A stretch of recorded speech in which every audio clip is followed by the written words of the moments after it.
With inflation at an all-time high, it's harder than ever to make smart financial moves to move yourself, your family, and your business forward.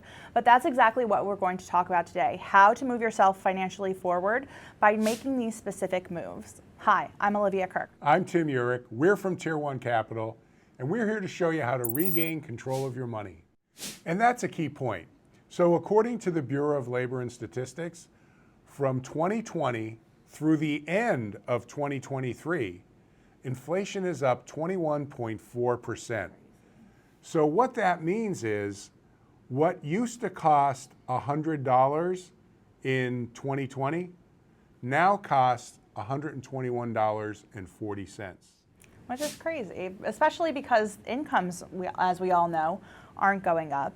And the cost of borrowing money most certainly is. Exactly. So today we want to talk about smart financial moves you could make to counteract the effects of inflation. And we have found there's 4 or 5 different things you can do to offset the effects of inflation on your finances. The first one is to do a spending audit. Now, this is easier said than done. And at the end of the audit, you may not stop spending or reduce your spending. That's not the point of the audit. The point is to understand exactly where your money is going and maybe some things you can do to make the same purchases, but to do it in a more cost-effective or inflation-friendly way. Well, the funny thing is, I always say what is measured can be managed, right? So imagine if you knew exactly how much you were spending on Amazon each month, or how much you were spending on streaming services each month. And imagine if you were able to cut those down, even 5, 10, 15%. That could make a big impact over several different areas, right? But if you don't know where the money is going, then there's no chance of making those adjustments, right? Absolutely. Now, the second thing you can do is make sure you go long on your mortgage, because what happens with inflation is the cost of everything goes up, and that cuts into our cash flow. So with a mortgage, the longer you go, the longer you stretch out that payment, but the lower the monthly payment becomes. Well, think about this too. Hindsight's 2020, right? So if you go back to before 2020 when interest rates were so low and being held there artificially, if you were locked in for 30 years, imagine how low the monthly cash flow would be going towards your mortgage, right? Because the interest rates were so low. Also, the housing prices were so low. So you would be locked in for such a long period of time with such a low monthly payment. And as we know, the cost and the price of houses has gone up since, so now you have even more equity in the house. Whereas now, this may be the low. Like, we don't know exactly what's going to happen in the housing market or the mortgage market. It may be the same case now where it makes more sense to lock in these low rates and tap into that equity to, free up cash flow.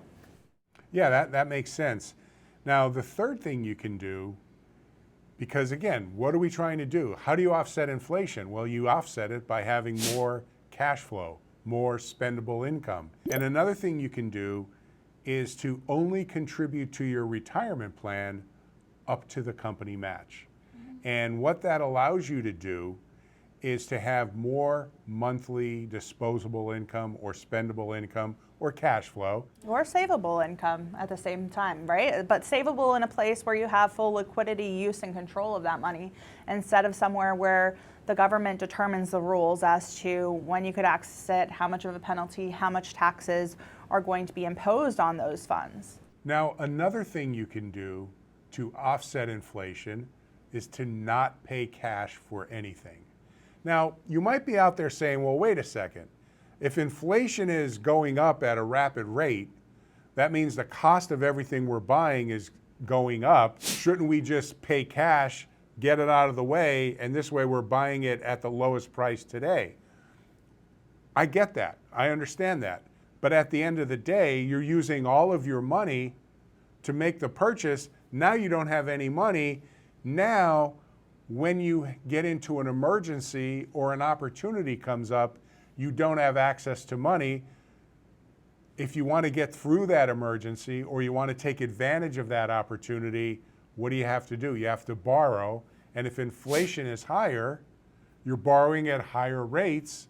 Now all of a sudden, you're further pinching your cash flow. If you know you're not financially responsible, certainly don't go into a negative net worth, right? If there's a reason why you're saving and paying cash and it's because you've gotten into a boatload of credit card debt before and don't necessarily want to do that again, by all means, pay cash. But if you're able to maintain that cash on the side and not go into a negative net worth by making these purchases, you know, it's not going to change your net worth whether you pay cash or finance, right? Because you still have this cash on the side. But the difference here in what Tim is saying is that you have the cash on the side and you own and control that cash on the side, but now you have a debt basically leveraged against that cash so that your net worth is still positive. You're still able to afford that money. You're not in a weaker financial position than before. And in fact, you're in a more secure financial position because now you have the debt using someone else's money, but you still have control of the cash over here on the side in case you wanted or needed to pay that off. Yeah, and again, that's a great point because think of it, as badly and as much as you want to make that purchase, the seller even more so wants to make the sale. So there's a possibility you could work out some good terms with the seller to make the purchase in a more advantageous way for you, not to your detriment, obviously, but in a way that you still get to make the purchase, but you're using other people's money. Yeah, and that's the power of leverage, right? When you have access to money, you have access to opportunities, you have access to leverage. Whereas even if you pay off the cash, it's less likely that you'll even be able to go into debt because you look less financially responsible than if you had the cash on the side, which is kind of counterintuitive as well, because by paying cash, a lot of times you think you're doing the financially responsible thing, but by having the cash on the side, you're actually putting yourself in a position to be more agile financially as well. And the last point, as far as trying to counteract the effects of inflation, is to make sure that you always have control, or you're in a position of control of your cash flow and your money. Yeah, and I think that goes hand in hand with the last point as well, right? And goes exactly with what I was saying of having the cash and the ability to have the agility because of that. And the advantage that we bring to our clients is that we look at things through the lens of them being in control. And when you look at things through that lens, all of your decisions become much more easy to make because you're making those decisions with greater clarity. It's real simple. If I make the purchase this way, will I be in greater control of my money? If the answer is no, then look at an alternative way. And will I be in greater control doing it that way versus this way? And if the answer is yes, then your decision is easy. You're in greater control. That's the way to do it. Yeah, and a lot of times it just is a change of perspective, especially when it comes to finances, because it's not necessarily a science. It's a lot of times is an art, especially depending on your situation and your circumstances.